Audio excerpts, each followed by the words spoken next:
Sir మీరు మీ foundation ద్వారా నిరుపేదలకు చాలా కార్యక్రమాలు చేపట్టి ప్రతి ఒక్కరికి మంచి హెల్ప్ చేసుకుంటా మీరు ఒక మంచి ముందస్తు సంఖ్యలో ఉన్నారు కదా సార్, మీరు ఒక మంచి వేలు వెళ్తున్నారు కదా. సో పబ్లిక్ షో ఎందుకు కాదు సార్ అసలు మీరు? దేశం అనేది ఫస్ట్. అవును సార్. దేశం అనేది అంటే దేశం అంటే ప్రతి కాదు, దేశం అంటే మనుషులు అంటే దేశంలో మనుషులు ఉంటారు.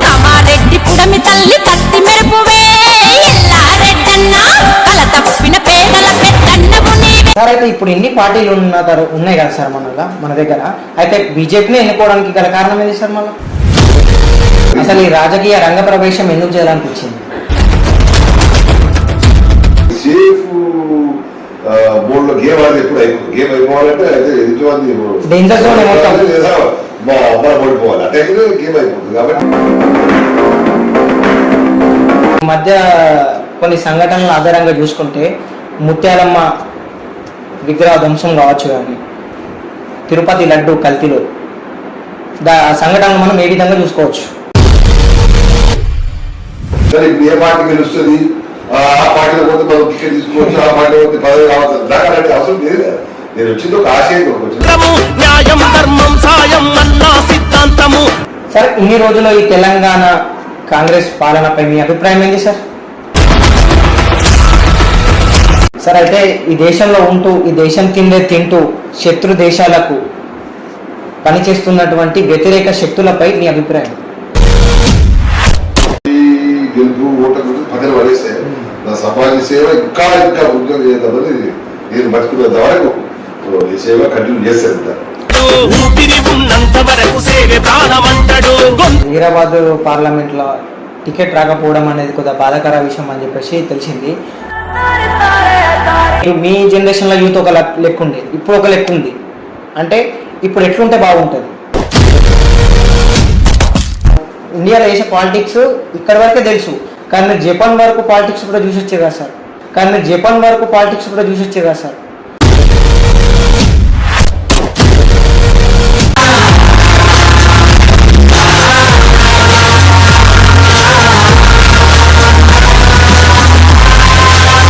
అందరికీ నమస్కారం, welcome back to our channel. నేను మీ దాగా శ్రావణ్. ఈరోజు మనతో ఉన్నటువంటి వ్యక్తి మామూలు వ్యక్తి అయితే కాదు, కామారెడ్డి జిల్లా యూత్ ఐకాన్కి ఒక మంచి మోటివేషన్ ఇన్స్పిరేషన్ శక్తి, సపాలా ఆర్గానిక్ అనే కంపెనీ CEO గారు, ప్రముఖ శాస్త్రవేత్త, తెలంగాణ రాష్ట్ర బీజేపీ సీనియర్ నాయకులు.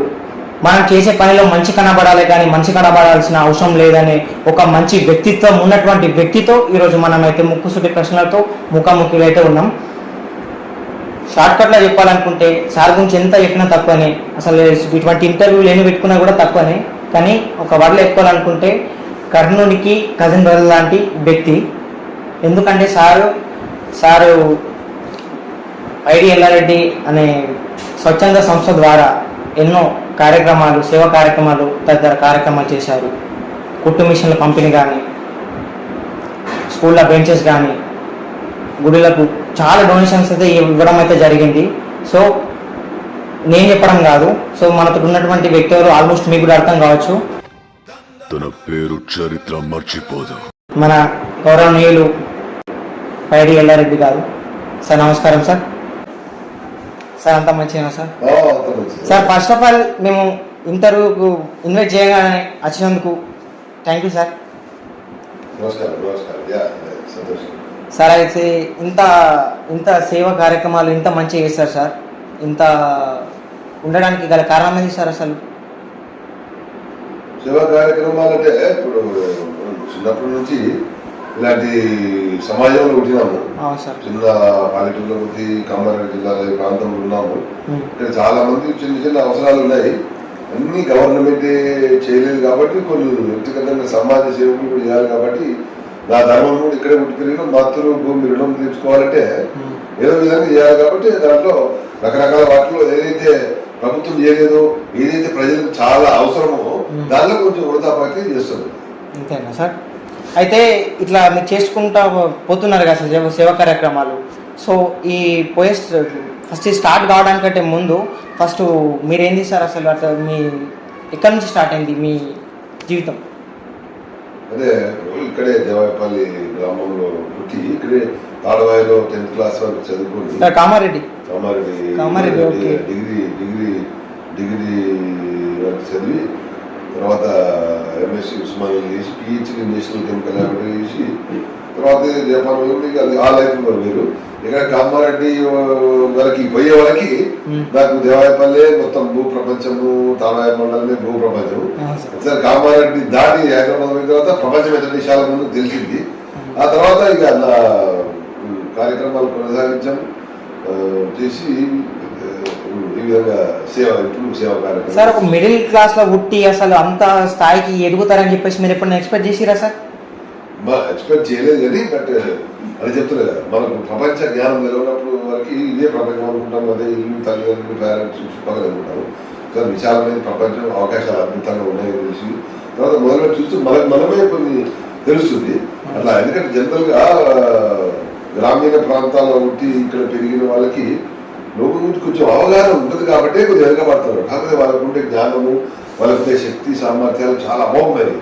కాబట్టి వాళ్ళను గుర్తించే విధంగా మనం ఏదైనా మోటివేట్ చేసి వాళ్ళ కౌన్సిలింగ్ చేసి చేయగలిగితే చాలా మంది చేశారు. బహుశా నాకు తెలిసి అమెరికాలో చేస్తున్న మన ప్రాంతంలో ఉన్న వాళ్ళు చాలా మంది గ్రామీణులే చాలా అద్భుతంగా చేస్తున్నారు. చాలా కంపెనీలు పెద్ద పెద్ద స్థాయిలో ఉన్నారు. సో అందుకని గ్రామీణంలో ఉన్న వాళ్ళకు గ్రాస్పింగ్ పవర్ చాలా ఎక్కువ ఉంటుంది. సార్ ఏంది సార్ అసలు ఆ పిహెచ్డీలు అది మొత్తం ఆర్గానిక్ అనే దాంట్లో మీరు మొత్తం అంతా డెప్త్కి వెళ్ళిపోయారు సార్ అట్లా? ఆర్గానిక్ అంటే మనకు నేను చేసే సబ్జెక్ట్లో అది పెద్ద అనుకుంటే ఈ సబ్జెక్ట్ తెలిసిన వాళ్ళకు అది సాధారణమే. చదువులో 10th క్లాస్ ఇంటర్మీడియట్ డిగ్రీ అయిన తర్వాత నేను చదువుతున్న రసాయన శాస్త్రంలో కల్పన రసాయన శాస్త్రం ఆర్గానిక్ కెమిస్ట్రీ పిహెచ్డీ కాబట్టి అక్కడ వరకు చేయగలిగాను. అందులో పెద్ద అలాగే చాలా మంది పిహెచ్డీ చేసే వాళ్ళు ఉంటారు సార్. మళ్ళా ఒక మారుమూల గ్రామంలో పుట్టి పెరిగి ఒక ఏంది మన ఇండియాని మన కామారెడ్డి కానీ ఒక పలు దేశాల వైపు మన దిక్కు చూస్తున్నాయంటే ఒక విధంగా మీరు కూడా ఒక కారణమే అని చెప్పొచ్చు. టొయాటో కంపెనీ కార్స్ని ఫస్ట్ ఆఫ్ ఆల్ మీరు కామారెడ్డి మన ఇండియాకి తీసుకొచ్చింది మీరేనంటారా సార్? టొయోటా కార్లు ఇండియా కాదు కానీ టొయోటా కార్లు ఇండియాకు రావడానికి మొదట్లో చాలా రోజులు పట్టింది. అప్పుడు మేము చాలా మాట్లాడే వాళ్ళము. ఇండియాలో కూడా చాలా అవకాశాలు ఉన్నాయి, మార్కెటింగ్ కూడా పెద్దది కావాలని చెప్పారు. మొదట్లో వాళ్ళు కొంచెం బిజీ ఉంది, కొంచెం టైం పట్టింది. బట్ 1999లో వాళ్ళు మొదలు పెట్టారు బెంగళూరులో. ఆ తర్వాత చాలా ఎక్స్పాండ్ చేశారు. దాన్ని సుజుకితో టైఅప్ చేసే దాంట్లో వేరే వేరే ముఖ్యంగా నేను పాత్ర వహించింది రీసెర్చ్ R&Dలో ఎక్స్పాండ్ చేయడానికి టొయోటా గ్రూప్ కంపెనీ తరఫున R&D కంపెనీలో పనిచేస్తూ ఎన్నో ఉంటూ ఇక్కడికి వచ్చేసి జపాన్ ఇండియా మధ్యలో అనుసంధానం చేస్తూ చాలా మంది సైంటిస్టులు ఇక్కడ నుంచి జపాన్ తీసుకుపోయారు, కంపెనీలు పనిచేశారు. మళ్ళీ ఆ కంపెనీ ఇండియాకి తీసుకున్న తర్వాత ఇక్కడ చాలా మంది సైంటిస్టులు రిక్రూట్ చేసి R&Dలో బాగా ఇన్వాల్వ్ అయ్యారు. R&D అంతా టొయోటా కార్లకు సంబంధించిన R&D, ముఖ్యంగా సూర్యరశ్మితోనే కారు నడవాలని, గాలితో కారు నడవాలని 20 సంవత్సరాలు నడపాలనే ఉద్దేశంలో రీసెర్చ్లో నేను ఒక ముఖ్యమైన పాత్ర వహించాను. సార్ మీరు మీ ఫౌండేషన్ ద్వారా నిరుపేదలకు చాలా కార్యక్రమాలు చేపట్టి ప్రతి ఒక్కరికి మంచి హెల్ప్ చేసుకుంటా మీరు ఒక మంచి ముందస్తు సంఖ్యలో ఉన్నారు కదా సార్, ఒక మంచి వెళ్తున్నారు కదా. సో పబ్లిక్ షో ఎందుకు కాదు సార్ అసలు మీరు? చాలా మంది అడుగుతుంటారు ఇప్పటికీ. అవును సార్, మేము చాలా చేస్తారు సేవా కార్యక్రమం. రోజు ఒక 5-6 ప్రోగ్రామ్ సహకారం చేస్తారు. తెల్లారిస్తే ఎవరో చిన్న పేపర్ రాదు అలాంటి అడుగుతుంటారు. అది వాస్తవం. జనరల్ గా అంటే దాని కొద్దిగా డిఫరెంట్ మెంటాలిటీ. ఎందుకంటే ప్రతిదానికి పబ్లిసిటీ అవసరం. ఈ మధ్య నేను చూస్తున్నా కదా, చావుల దగ్గరికి పోయి ఫునరల్స్ పోయి పబ్లిసిటీ చేసుకోవడం. సరే అండి, చావులంటే గుర్తొచ్చింది. మీరు కూడా ఎవరన్నా ఇప్పుడు ఇంటి దగ్గర మిడిల్ క్లాస్ వాళ్ళు కానీ ఎవరైనా కానీ చనిపోతే వాళ్ళ విమర్శనకి కోసం వాళ్ళు కొద్దిగా విమర్శించడానికి, బాధను అర్థం చేసుకోవడానికి మీరు పోయి కొద్దిగా అమౌంట్ కానీ వాళ్ళ ఆర్థిక స్థితిగతులను చూసి మీరు కొద్దిగా హెల్ప్ చేస్తారంట, చాలా హెల్ప్ చేస్తారంట సార్. అంటే జనరల్గా ఇక్కడ నేచురల్గా చనిపోయే వాళ్ళు ఉంటారు, ఇంట్లో రకరకాల వచ్చిన వాళ్ళు సర్వసాధారణ. దాని గురించి మనం పెద్ద విచారించాల్సిన అవసరం లేదు. కానీ ఎవరో అకాల మరణం చెందడము, ఎందుకు ఏళ్ళు చనిపోవడము, వాళ్ళకి చిన్న పిల్లలు ఉండడము, కొంతమంది అనాథలాగా మారడం, తల్లిదండ్రులు చనిపోవడం, ఇలాంటి విషయాలు చూసినప్పుడు చాలా బాధ అనిపిస్తుంది. ఎందుకంటే మనం చూస్తున్నాం, మన ఫ్యామిలీలో మనం పిల్లలను చూస్తున్నాము, వాళ్ళు చూసినప్పుడు వాళ్ళ పరిస్థితి ఎట్లా ఉందని వాళ్ళ జీవితం వాళ్ళ మనిషిలాగా మారి ఆలోచించినప్పుడు మనం ఎంత బాగుందో తెలుస్తుంది. వాళ్ళకి జీవితం పూర్తిగా బాగపోయినా ఆ టైంలో ఆపదలు ఉన్నప్పుడు ఆదుకుందామనే ఉద్దేశం మీద చాలా మటుకు ఈ మధ్య నాకు చాలా మంది వెళ్ళిపోతారు. ఇక్కడ ఈ పిల్లలు వీళ్ళు చనిపోయినాడు, వాళ్ళ పిల్లలు ఉన్నారు, వాళ్ళకి చదువు లేదు, అలాంటి వాళ్ళ దగ్గర వెళ్ళడము. ముఖ్యంగా నేను వాళ్ళకి ఏదో ఆ రోజు చనిపోయిన రోజు పోయి ఆర్భాటం చేసేసి నలుగురు కలిసి చేసేయడం కంటే వాళ్ళకి ఏ విధంగా మనము సహకారం చేయగలము, ఎవరైతే చనిపోయిన తర్వాత మిగిలిన ఫ్యామిలీ అలాగే మీరు వాళ్ళకి ఏ విధంగా సహకారం చేద్దాం అనేది నా ముఖ్య ఉద్దేశం. అట్లాగే ప్రయత్నం చేస్తున్నా. కొంతమందిని ఐడెంటిఫై చేసాం ఇప్పటికే. వాళ్ళకి ఏ విధంగా సహకారం చేసి ఒక్కరు బాగా చేయగలిగితే కొన్ని ఫ్యామిలీలు బాగా ఉద్దేశం మీద అలాంటిది అన్ని మేము ఫోకస్ చేస్తున్నాం తప్ప నాకు అలా పోయేసి పబ్లిష్ చేసుకోవాలనే కోరిక మొదలు నుంచి లేదు, ఇప్పుడు లేదు. ఎందుకంటే ఈ విషయంలో నేను వేరే వాళ్ళకంటే కొంచెం వైవిధ్యంగా డిఫరెంట్ గా చేయాలని చూస్తాను. మొదటి నుంచి అట్లే మొదలుపెట్టిన జీవితం ఇప్పుడు అలాగే చేస్తున్నాను. అందరిలాగా నేను చేస్తే నేను అంటే దేశాలు తిరిగచ్చాము, అది చేయగలిగాను. బహుశా నేను ఆ వైవిధ్యంగా చేస్తున్నాను కాబట్టి ఈ రోజు సమాజంలో ఇంటికి వచ్చి చేయగలుగుతున్నాడు నా అభిప్రాయం. సార్ అయితే ఏంటంటే ఇప్పుడు చాలా మంది ఇప్పుడు ఒక స్థాయికి వచ్చిన తర్వాత ఆ గ్రామం కాదు కదా, ఆ దారి దర్పు ఆ లొకేషన్ దగ్గర కూడా ఎవరు చూడరు. అట్లాంటిది మీరు ఇక్కడ నుంచి అక్కడికి పోయి ఇక్కడనే చేయాలంటే ఏముంది? ఇప్పుడు చాలా మందిని చూసుకుంటే ఇక్కడ ఉట్టి ఇక్కడ పెరిగి ఎక్కడనో సెటిల్ అయిపోయి అట్టే ఉంటున్నారు. పెద్ద ఫామ్ హౌస్లు కానీ ఏదేదేదో తదితర వాళ్ళకు అనుకూలంగా మొత్తం సంపాదించుకుంటారు. అసలు మీరు ఇట్లా ప్రజలకు ఎందుకు పెట్టాలనుకుంటున్నారు?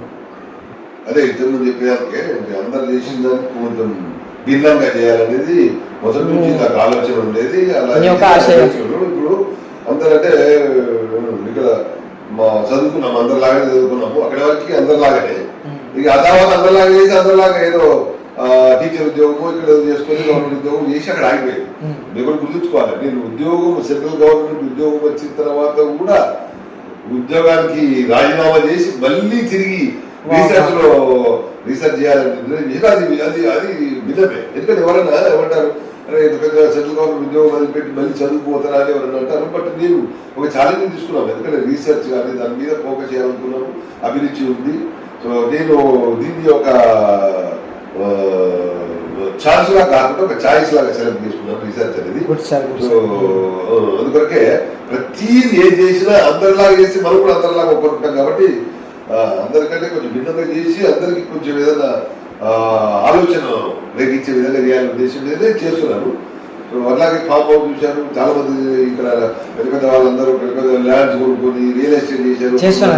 గవర్నమెంట్ డబ్బులు ఉపయోగించి అప్పుడు సబ్సిడీ ఉపయోగించుకొని ఏదో పెట్టుకున్నారు, కొంతమంది లేఅవుట్ చేశారు. బట్ నేను అది కాకుండా ఫామ్ హౌస్ కొన్నాము, ఇక్కడ పబ్లిక్ ఉపయోగపడాలని చెప్పి లేకపోతే ఇంచు కూడా రియల్ ఎస్టేట్ వాడకుండా ఇక్కడ ప్రాంతీయ వ్యవసాయదారులకి ఏదైనా ఉపయోగపడే విధంగా చేద్దామనే ప్రయత్నం చేస్తున్నాను. చాలా ఇబ్బందులు ఉన్నాయి ఇందులో. ఏదో రాబడి కంటే ఎక్కువ ఖర్చు పెట్టాల్సి ఉంటుంది. బట్ మనం చేసిన ఖర్చు కొంతమందికి అది ఉపయోగపడే బాగుండే ఉద్దేశంగా ఇది కూడా వైవిధ్యంగా చేస్తారు. సరే, ఇప్పుడు మీరు చేసే ట్రస్ట్ కానీ ఏదైనా సరే కానీ దేవాలయాలకు కానీ మన గుడులకు బడులకు ప్రతి ఒక్క దానికి యూజ్ చేస్తున్నారు. అది భక్తి భావం ప్రకారమే కదా. సో అయితే ఏంటంటే ఇప్పుడు రీసెంట్లీ దేవాయపల్లి అనే గ్రామంలో దత్తాత్రేయ స్వామి గుడికి కూడా చాలా అమౌంట్ డొనేట్ చేసిండంట. మీ ఊరే సార్, మీ ఊరే దత్తాత్రేయ స్వామి గుడి. 50 సంవత్సరాల కింద మా నాన్న వాళ్ళు ఉన్నప్పుడు కట్టారు. అప్పుడు చిన్న మఠం లాగా ఉండేది. ఆ తర్వాత కూలిపోవడం జరిగింది. తర్వాత పుట్టినూరు కాబట్టి గుడి లేదనేది కొంచెం బాధ ఉండే. మొత్తం గుడి నిర్మించాము. దానికి సరే ఈ మధ్య ఏ ఊళ్ళో గుళ్ళు పెడదామని తాపత్రయము ప్రతి వీధిలో ప్రతి గల్లీలో ప్రతి కులంలో ఈ గుడి కడదామంటున్నారు తప్ప గుళ్ళు మెయింటైన్ చేయడము, దానికి గుళ్ళు దీపం పెట్టే వాళ్ళు లేకపోవడం చాలా బాధాకరం. చాలా మంది దగ్గరికి ఈ మధ్య విదేశీకి వచ్చిన మీరు కూడా చాలా మంది వస్తారంట కదా సార్ మీ దగ్గరికి డొనేషన్స్ కి. అట్లా దేవాపల్లిలో గుడి కట్టినాము, దానికి ఒక పూజారిని నియమించాము. ఆయన కావాల్సిన మంత్రులు కానీ అక్కడ చుట్టుపక్కల క్లీన్ చేయడానికి కూడా అవసరమైన వ్యక్తులు కూడా పెట్టాము. గుడి చదివి నడుస్తుంది, నలుగురు పోయి మొక్కుకుంటారు. అలా ఉద్దేశం మీద బాగుంది కాబట్టి దానికి గుడి కట్టాము. కట్టాలని బలమైన కోరిక ఉండే. ముఖ్యంగా దత్తాత్రేయ స్వామి మా నాన్న చాలా సంవత్సరాలు ఆయన భక్తులు ఉండేవాడు. సో చూస్తున్నారు కదా, ఇది మన కామారెడ్డి చేసుకున్న అదృష్టం ఏంటంటే దేవపల్లి అనే గ్రామంలో మన సార్ పుట్టడమే మనం చేసుకున్న అదృష్టం యాజ్ ఏ కామారెడ్డి అని లాగా నేను చెప్తున్నా. అయితే సార్ అసలు మీరు ఇంత సేవా కార్యక్రమాలు ఇంత మంచిగా చేస్తున్నారు కదా సార్, ఇదే చేసుడు పాలిటిక్స్కి రావచ్చు కదా సార్ మళ్ళీ? అంటే పాలిటిక్స్ అంటే భవిష్యత్తు మీరు వెళ్తారు. Last time parliament Zaheerabad parliament conduct చేద్దాం వచ్చారు. జనరల్గా రాజకీయాలంటే అంత స్టేట్ ఫార్వర్డ్ కాదు, కొన్ని ఇబ్బందులు ఉన్నాయి అని దేశం మీద చాలా రోజులు చాలా మంది ప్రెషర్ ఉందో నాకున్న పరిస్థితులు. ఎందుకంటే అక్కడ పూర్తిగా ఏదైనా సంపూర్ణంగా చేసి దాన్ని నిలబెట్టిన తర్వాత రెండు దాని గురించి ఆలోచిస్తాను. చాలా మంది రాజకీయాలు అడిగారు అసంపూర్తిగా రావడం ఇష్టం లేక కంపెనీ పెట్టేసి ఎస్టాబ్లిష్ చాలా మంది వందల మంది ఉద్యోగాలు కల్పించి అక్కడ అయింది. కాబట్టి బాధ్యత నా ఏజ్ ప్రకారం సమాజంలో కూడా ఇక్కడ మన ప్రాంతం అభివృద్ధిలో చాలా వెనుకబడేది, ముఖ్యంగా జైరాబాద్ ప్రాంతం. కాబట్టి ఏదైనా చేద్దామని ఉద్దేశం చాలా ఆలోచించి మన జైరాబాద్ కు పార్లమెంట్ కు చేద్దామని ఆలోచించడం జరిగింది. అసలు ఈ రాజకీయ రంగ ప్రవేశం ఎందుకు చేయాలనిపించింది? ప్రాంతం ముఖ్యంగా తెలంగాణ రాష్ట్రంలో జైరాబాద్ ప్రాంతం చాలా రిసోర్స్ ఉన్నాయి, అన్ని ఉన్నా కానీ అభివృద్ధి చెందలేదు. దానికి బహుశా ఇప్పుడు వరకు ఇప్పుడు చేసిన రాజకీయ నాయకులు అనుకుంటాము, పార్టీలు అనుకుంటాము, ప్రభుత్వాలు అనుకుంటాము. ఈ వెనుకబడిన ప్రాంతం ముఖ్యంగా కర్ణాటక మహారాష్ట్ర బార్డర్లో ఉంది జైరాబాదు. కర్ణాటక మాట్లాడతారు, మరాఠీ మాట్లాడతారు, తెలుగు మాట్లాడతారు, ఇలాంటి ఉంది. బట్ చాలా వెనుకబడ్డది కాబట్టి దానికి కొంచెం ఏదైనా మన వ్యక్తిగత మనం చేయగలుగుతాం. మన ఉద్దేశం ముఖ్యంగా జపాన్ నుంచి కొన్ని ఇండస్ట్రీస్ తీసుకొచ్చి జైరాబాద్ ప్రాంతంలో గిమ్స్లో పెడదామనే ఉద్దేశం మీద వెళ్దామని చూసాము. పార్టీ పరిస్థితుల వల్ల కొన్ని టికెట్ రాలేదు, పార్టీ వాళ్ళకి ఇచ్చింది. అయినా నేను సంపూర్ణంగా పార్టీ తరఫున పనిచేసి ఇలాంటి కాపాడే ప్రభుత్వం జైరాబాద్ అంతా తిరిగి దాని చేశాను. సో చూస్తున్నారు కదా, సారు జస్ట్ నార్మల్ వ్యక్తి కాదు. ఎందుకంటే మొత్తం డెవోషనల్ మనిషి. ఆయన దగ్గరకు వస్తే ఎటువంటి వ్యక్తి అయినా సరే కానీ ఇట్లా కరిగిపోవాల్సిందే. ఎందుకంటే సార్ వ్యక్తిత్వం అలాంటిది కాబట్టి. సార్ అయితే ఇప్పుడు మీకు దేశభక్తితో పాటు దైవభక్తి కూడా ఉంది. సో అయితే ఏంటంటే ఈ మధ్య కొన్ని సంఘటనల ఆధారంగా చూసుకుంటే ముత్యాలమ్మ విగ్రహ ధ్వంసం కావచ్చు, కానీ తిరుపతి లడ్డు కల్తీలో సంఘటనలు మనం ఏ విధంగా చూసుకోవచ్చు? ఓకే, మీరు ఈ క్వశ్చన్ ఉండాలని అడిగారు కాబట్టి దేశభక్తి అంటే ఎట్లుండాలనేది జపాన్ 25 సంవత్సరాలు బతికాను కాబట్టి దేశభక్తి ఎట్లుండాలని సరే ఇక్కడ ఉన్నప్పుడు నాకు అంత అవగాహన లేదు. అయిన తర్వాత దేశభక్తి ఎట్లుండాలని జర్నలిజం వాళ్ళ దగ్గర నేర్చుకోవాలి, ప్యాట్రియాటిజం అంటారు. సో అది చూసాము. మన దగ్గర మొదటి నుంచి లేదు, చాలా విచిత్రంగా అనిపిస్తుంది. సో అట్లాగే దైవభక్తి అంటే తల్లిదండ్రులు చిన్నప్పటి నుంచి మతం అంటే హిందూ సమాజంలో ఉంటాము. రోజు గుడి శబరిమాత ఆశ్రమం ద్వారా మా ఫాదర్ దత్తాత్రేయ స్వామి అట్లాగే శబరిమాత ఆశ్రమంలో డివోటీస్ కాబట్టి మాకు ఉండబట్టింది ఆ భక్తి అనేది. ఇకపోతే మొన్న జరిగిన సంఘటన విషయం చాలా బాధాకరమైన విషయము, అది ఖండిస్తున్నాము. బట్ సమాజము భిన్నత్వంలో ఏకత్వం అని భారతదేశంలో రకరకాల కులాలు మతాలు సమాజం ఒకరినొకరు గౌరవిస్తే సమాజం ముందుకు పోతుంది. లేకపోతే ఒకరినొకరు ఇట్లా గిచ్చుకుపోతే సమాజంలో ఉంది. అయితే మన జరిగిన సంఘటన ఎవరో మత కళాలను ఉద్దేశం పెట్టుకుని వేసి సమాజంలో అలజడి ఏదామని చేశారనుకుంటారు. దాన్ని ఎట్టి పరిస్థితులు సహించొద్దు, ఒకరినొకరు గౌరవించుకోవాలి. అందరూ చెప్తున్నాను కదా, సంపూర్ణ ఖండిస్తున్నాం. అలాంటి ఎక్కడ జరిగినా అందరికి బాధాకర విషయం. బహుశా వేరే మతస్థులు దాన్ని బాధపడే వాళ్ళు చాలా మంది ఉన్నారని అనుకుంటారు. ఎవరో ప్రతి మతస్థులు ఉన్నట్టు ముఖ్యంగా జరిగిన సంఘటన అన్ని మతాల వాళ్ళు కూడా అది అవమానకరమని నా అభిప్రాయం. సార్ ప్రతి ఒక్కరి లైఫ్లో ఒకళ్ళని చూసి ఇన్స్పిరేషన్గా తీసుకుంటాం కదా సార్, అట్లా మీరు మీ లైఫ్లో ఒక ఇన్స్పిరేషన్గా తీసుకున్నటువంటి ఫ్రీడమ్ ఫైటర్ ఎవరు సార్? ఫ్రీడమ్ ఫైటర్ జనరల్ గా ఎస్ సుభాష్ చంద్రబోస్, సర్దార్ వల్లభాయ్ పటేల్, కోర్స్ గాంధీ గారు కూడా చేశారు కొన్ని ఆయన అంటే డూ ఆర్ డై లెవెల్ లో చేయలేకపోయినాడు, బ్యాలెన్స్ చేయాలని చేశాడు. దానివల్ల దేశం కూడా కొంచెం ఇబ్బంది పడ్డది. కాబట్టి సుభాష్ చంద్రబోస్ అంటే నేను కూడా నా వ్యక్తిత్వం కూడా అలాంటిది. అయితే పోవాలి కుదరదు, అంతేకాని సేఫ్ మోడ్ లో గేమ్ ఆడితే ఎప్పుడు అయిపోతుంది. గేమ్ అయిపోవాలంటే అయితే ఎదుటివాడిని లేదా మా అమ్మ ఓడిపోవాలి, అంటే గేమ్ అయిపోతుంది. కాబట్టి సుభాష్ చంద్రబోస్ గారిని వల్లభాయ్ గుండెల వాళ్ళంటే ఇప్పటికీ తర్వాత అఫ్ కోర్స్ స్వాతంత్ర సమయంలో వివేకానందుడు రోజు పూజించి స్మరించుకునే వ్యక్తి, వీళ్ళ ఆదర్శం. సార్ సార్ ఇన్ని రోజుల్లో ఈ తెలంగాణ కాంగ్రెస్ పాలనపై మీ అభిప్రాయం ఏంటి సార్? పాలన అంటే సరే ఇప్పుడు మన దేశంలో దురాదృష్టకరమైన విషయం ఏంటంటే గెలవడానికి కొరకు ఇట్లాంటి చేయడం వాగ్దానాలు చేయడం తర్వాత తెల్లారి నడుచుకోవడం అది సర్వసాధారణం. ఈ డెవలప్మెంట్ సంగతి అందరూ మర్చిపోయారు, దాని గురించి డెవలప్మెంట్ గురించి మాట్లాడలా. పంచుతామని పంచినా లేదా అనేది విషయం. పబ్లిక్ కూడా అదే చూస్తున్నారు, కొంతమంది పంచలేదు. గవర్నమెంట్ కూడా పంచి ముఖం చాలేసి తప్పించుకుంటుంది.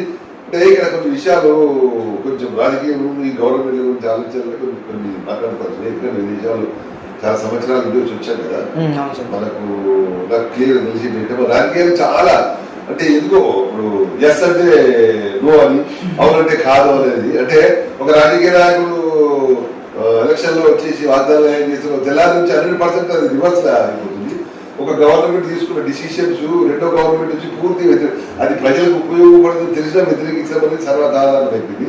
అంటే ఈ రాజకీయాలు ఎట్లా నాకు తెలిసి పాకిస్తాన్, బంగ్లాదేశ్ లాంటి మన పక్కన చిన్న కంట్రీలకు పోల్చుకుంటే పర్లేదు, మన రాజకీయాలు బాగున్నాయి. బట్ జపాన్ లాంటి అడ్వాన్స్డ్ ఇట్లాంటి కంట్రీలు పోల్చుకుంటే అసలు రాజకీయాలు అన్ఫిట్ ఆ లెవెల్లో.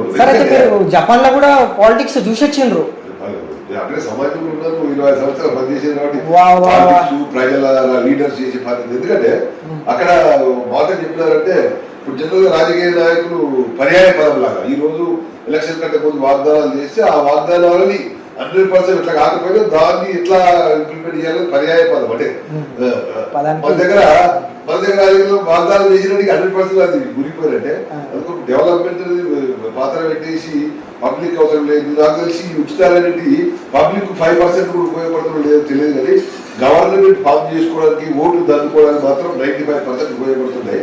ఎందుకో నాకు ఇప్పటికీ అర్థం కాలే. పార్లమెంట్ కానీ సుప్రీంకోర్టు కానీ పాలసీ చేసి ఈ ఉచితాలను బ్యాన్ చేయడము, కొన్ని సుప్రీంకోర్టు కానీ గవర్నమెంట్ ఆఫ్ ఇండియా కానీ నేను విషయం తీసుకోవాలని నా అభిప్రాయం.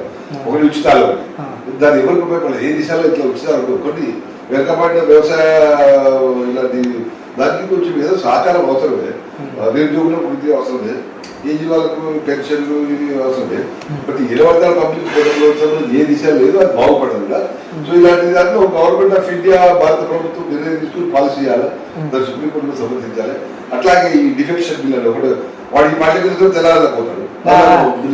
ఈ దరిద్రం కూడా మార్చాలి. ఎందుకో నాకు ఇప్పటికీ అర్థం కాలే.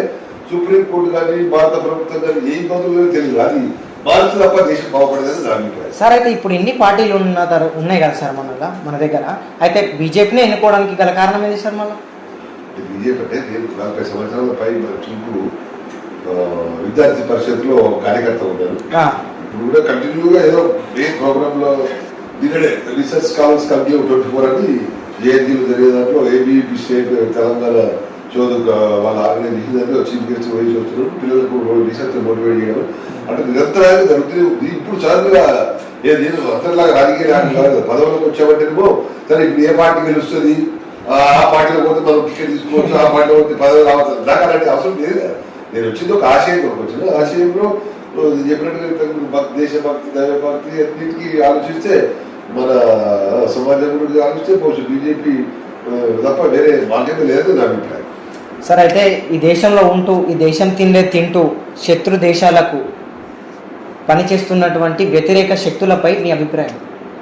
అది చెప్తున్నాను కదా, మన దగ్గర ఈ లా ఏదైతుందో శాసనాలు అంత బలంగా లేవు. కానీ చైనాలో అయితే అట్లా బలంగా చేసినది ఇంటెలిజెన్స్ తీసుకుని తెలంగాణ మంచి కూడా బతికినా చచ్చినా ఎక్కడికో ఎవరు తెలియదు. చాలా కొన్నింటిలో దేశం ఎందుకు డెమోక్రసీ చాలా అంటే ఎక్కువ డెమోక్రసీ, అన్ని దేశాల కంటే ఎక్కువ డెమోక్రసీ ఉంది.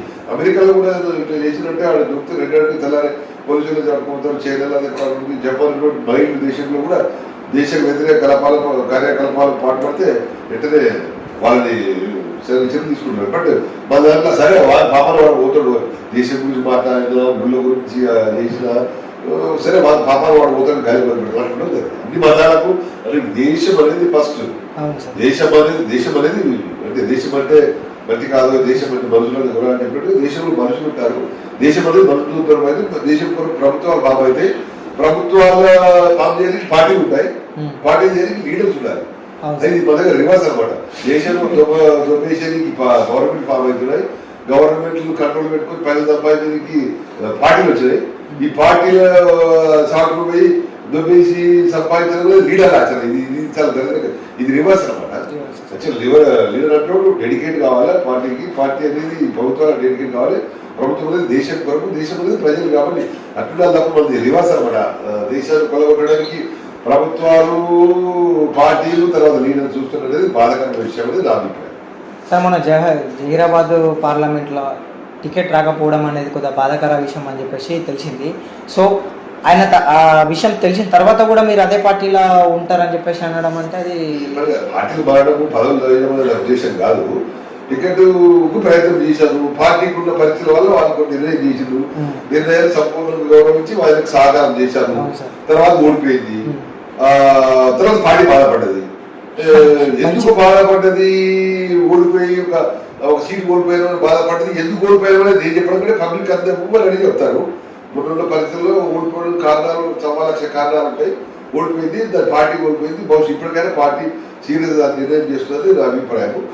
కొన్ని సందర్భాల్లో పార్టీ చేసిన కొన్ని నిర్ణయాలు 100% చక్కపోయి కొన్ని ఇబ్బందులు ఉన్నాయి. మన అసెంబ్లీలో అయింది, కొన్ని పార్లమెంట్లో కూడా అయింది.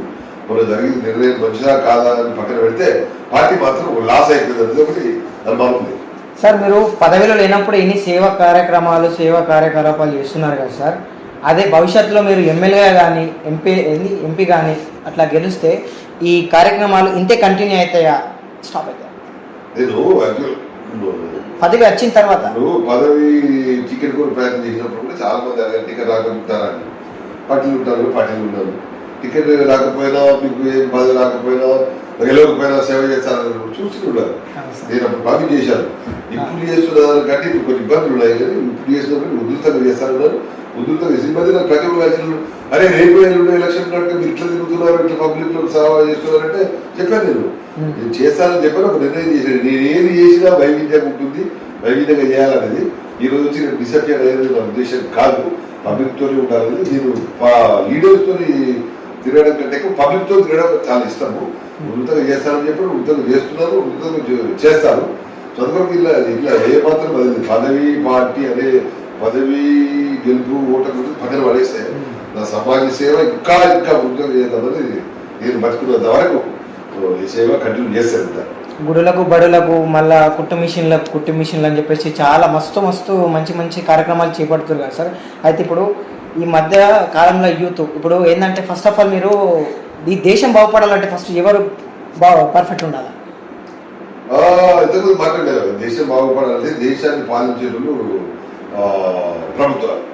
ప్రభుత్వాలను కంట్రోల్ చేసే పార్టీలో పనిచేసేది లీడర్స్. ఈ లీడర్స్ అందరూ కలిపి ఒక దుకాణం పెట్టేసుకొని ఫ్యామిలీ బిజినెస్ పెట్టి CEO లాగా తయారు చేసి ఒక కంపెనీలో గవర్నమెంట్ ఫామ్ చేసేసి కంపెనీ లాగా ఒక ఆయన పైన కూర్చొని అందరితో పనిచేస్తే మళ్ళీ ఆచారం అయిపోయింది. సో ప్రభుత్వాలు, లీడర్స్ వీళ్ళందరూ ఒక సెట్. కాబట్టి యూత్ కూడా ప్రభుత్వం ఫామ్ అవుతుంది, గవర్నమెంట్ చేస్తున్నట్టు ఆడపాడు వీడు కాకపోతే వాడనే ఓటేస్తున్నారు తప్ప అసలు వాళ్ళు ఇంటికి ఎందుకన్నా వాళ్ళకి ఓటుకెళ్ళాడు. నోటా ఉంది మా దగ్గర. ఇద్దరు విధాలు అయితే పబ్లిక్ కూడా అందరు విధాలు ఉంటే ఏదో ఒక విధంగా ఎన్నుకోవాలి. తప్పదు.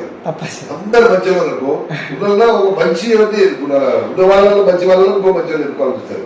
ఒకడు మంచోడు ఒకడు విధావ ఉంటే చాలా సంతోషం కదా. అందుకని పార్టీలు కూడా ఆలోచించి ఈ ఒక ఎక్కడ పబ్లిక్ ఇమేజ్ కానీ పబ్లిక్ సేవ చేయలేదు కానీ ఇంకో పార్టీ ఆలోచించి ఒక మంచి వ్యక్తులను సమాజంలో తీసుకొస్తే పబ్లిక్ కూడా ఆలోచిస్తారు, వాళ్ళు ఓట్లు వేస్తారు, ప్రభుత్వాలు మాపైతే అప్పుడు దేశం కూడా బాగుపడుతుంది. ముఖ్యంగా youth also one of the important. ఏ దేశమైనా బాగుపడాలంటే ఇప్పుడు 67% పాపులేషన్లో 25 ఏజ్ కంటే తక్కువ మన భారతదేశం ఇప్పుడు. So youngest population India. వాళ్ళు చాలా అవసరము. కాకపోతే యూత్ కూడా ఈ మధ్య ఈజీ లైఫ్ అలవాటు పడి ఈజీ బతకడం అలవాటు పడి మాట్లాడినప్పుడు కంపెనీలో రీసెర్చ్ స్కాలర్ అంతా భయపడుతున్నారు. ఎందుకంటే ఐటీ చేసి డిగ్రీ చేసేసి ఒక కంప్యూటర్ ఎంసీ చేసేస్తే అలా పోయి ఉద్యోగం వస్తుంది, పొద్దున వీకెండ్ ఎంజాయ్ చేసి ఇట్లా ఆలోచిస్తున్నారు తప్ప వేరే డైరెక్షన్ ఇప్పుడు చెప్పారు కదా. రీసెర్చ్ అనేది చాలా అద్భుతమైన ఛాన్స్ ఉన్నాయి మన అలాంటి భారతదేశంలో. దాన్ని పోవాలంటే చాలా లైఫ్ లాంగ్ అంటే ఎక్కువ టైం పడుతుంది, దానికి కొద్దిగా కష్టపడి ఈజీ లైఫ్ అలవాటు పడుతుంది. కాబట్టి యూత్ కూడా కొన్ని యాక్టివిటీ మార్చుకోవాలి. యూత్ యాక్టివిటీ మార్చాలంటే తల్లిదండ్రులు, టీచర్స్ ముఖ్య పాత్ర పోషించి వాళ్ళు డైరెక్షన్ మారిస్తే అప్పుడు ఈ అందరు ఐటీ లేబర్ ఫూలే కాకుండా కొంచెం టాలెంటెడ్ రీసెర్చ్ సైడ్ ఉండకపోతే దేశం మనము రీసెర్చ్ సైడ్ చూస్తే చాలా బాటంలో ఉంటాము. కాబట్టి ఇది మార్పు రావాలి. యూత్ కూడా ఆ డైరెక్షన్ లో కష్టపడి పనిచేసి ఒక సాధించాలని పట్టుదలతో పోతే దేశం కూడా బాగుపడుతుంది నా అభిప్రాయం.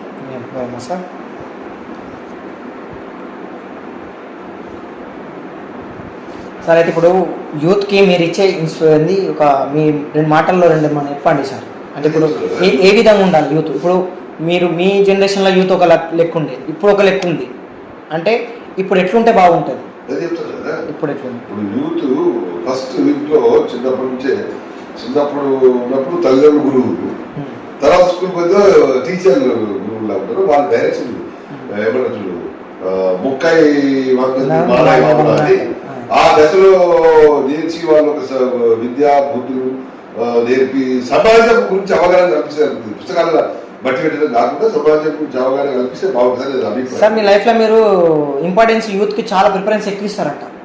యూత్ ఎంత డైనమిక్ చేయొచ్చు అనేది నేను స్వయంగా అనుభవించాను. అట్లాగే ఇప్పుడు నాకు ఏం వచ్చింది కొన్ని ఏదైనా విషయం అంటే యూత్ ఎప్పుడు మోటివేట్ చేసి గ్రూపులు తీసుకొచ్చి వాళ్ళకి ఏదైనా ముందుకు పోయారు. నాకు ఎందుకంటే వాళ్ళు బాగుపడి వాళ్ళకి ఏదైనా చేసి వాళ్ళు ఏదైనా చేసి సక్సెస్ అయితే బాగుంటుంది, ఇంకా చేద్దాం మన కోరిక కలిగించాలంటే కోరిక కలిగించే వాళ్ళని మోటివేట్ చేద్దామని ఉద్దేశంతో చాలా యూత్ ఎప్పుడు నేను మా ఉపయోగం తీసుకొచ్చి వాళ్ళకి అప్పుడప్పుడు కౌన్సిలింగ్ చేస్తూ వాళ్ళకు కావాల్సిన సహకారం అందిస్తున్నాము. దేశానికి యూత్ చాలా అవసరము. వాళ్ళు బాగుపడాలి, వాళ్ళు దేశం బాగు చేయాలి. కాబట్టి యూత్ అనేది నా మనసులో ఉంటుంది. సార్ మీరు కూడా ఫస్ట్ రైతు బిడ్డ అని చెప్పేసి తెలిసింది, అది రైతు నుంచి స్టార్ట్ అయింది కదా సార్ మీది కూడా. ఇప్పుడు రైతులకు కూడా మీరు చాలా చేస్తున్నారని చెప్పేసి తెలిసింది. అదే చెప్తున్నాను కదా, ఇప్పుడు ఈ ఏరియా మొత్తం వ్యవసాయ ఆధారిత ప్రాంతాలు. అన్ని ఫ్యామిలీలు వ్యవసాయంలో సరే అందులో కూడా చదువుకొని పెద్ద ఫ్యామిలీలో కూడా చదువుకొని బయట కంట్రీకి వెళ్ళిపోయేసి బాగుపడి చదివి వేరే ఉద్యోగాలు చేశారు. కానీ మరి కొన్ని వాళ్ళు కూడా వ్యవసాయం చేసేవాళ్ళు. నేను కూడా చదువుకొని అట్లాగే అందులో బయటకు వచ్చి వేరే దేశం పోయి మళ్ళీ తిరిగి వచ్చి ఈ వ్యవసాయం వేరే దేశాలు అట్లా మన దగ్గర ఎట్లా ఆలోచించినప్పుడు అది పక్కపక్కన చూసినప్పుడు మన దగ్గర ఏ పొరపాట్లు ఉందో చూసి మనకు ఆ పొరపాటు లేకుండా రైతులు కూడా అభివృద్ధి చెందాలంటే రైతులు కూడా ఆర్థికంగా బాగుపడాలనుకో ఏం చేసే బాగుంటుంది ఉద్దేశంతోనే ఇక్కడ ఫామ్ హౌస్ క్రియేట్ చేశాము. ఇక్కడ రైతులకు కొంచెం అవగాహన కల్పిద్దామనే ఉద్దేశంగా సొంతంగా నిధులతో ఉపయోగించి కొన్ని ప్రయత్నాలు చేస్తున్నప్పుడు బహుశా దాని లేకపోతే కొన్ని సంవత్సరాలలో తప్పకుండా ఇది రైతులకు ఉపయోగపడే విధంగా. సార్ నేనే వ్యక్తి దగ్గర ఇప్పుడు డెవలప్ అయిన వ్యక్తి దగ్గర ఏ వ్యక్తి దగ్గర ఇంటి ముందు కానీ ఫామ్ హౌస్ దగ్గర కానీ ఇట్లా చూడలేదు సార్ నేను. ఎందుకంటే మిమ్మల్ని కలుసామని చెప్పేసి వచ్చిన సార్ నేను. జస్ట్ చిన్నోళ్ళ పెద్దోళ్ళ ముసలోళ్ళ ముత్తుకోళ్ళని చూడకుండా మీరు మమ్మల్ని మీ దగ్గరికి రాగానే మాకు మంచి విలువిచ్చి సార్ దగ్గరికి తీసుకొని మంచిగా మాట్లాడేవి సార్. వచ్చే మీ ఇంటి ముందట మక్కలు ఎండ పోసారు సార్, మక్కలు. అయితే ఇంత కూల్ హార్టెడ్ పర్సన్ అసలు ఇంత సార్ అసలు మీ గురించి చెప్పాలంటే అసలు మాటలు అసలే సార్. అసలు మీరు ఇదే కంటిన్యూ అవుతూనే ఉంటారు మీ లైఫ్లో మీరు ఇంతే. కానీ మీరు ఒక తెరపై నాకు మంచిగా వచ్చి కనిపించి మంచిగా ఇది రాజకీయ రంగంలో మీరు కాస్తే కామారెడ్డి ఏంది దేశ విదేశాలలో అంత కాకుండా కానీ దేశ విదేశాలే మన కామారెడ్డి ఇప్పుడు మన ఇండియా వైపు చూసే స్టేజ్ వరకు మీరు తీసుకొచ్చారు. సో అలాంటిది మీరు ఇప్పుడు మన పాలిటిక్స్ మన ఇండియాలో వేసే పాలిటిక్స్ ఇక్కడ వరకే తెలుసు. కానీ మీరు జపాన్ వరకు పాలిటిక్స్ కూడా చూసొచ్చారు కదా సార్.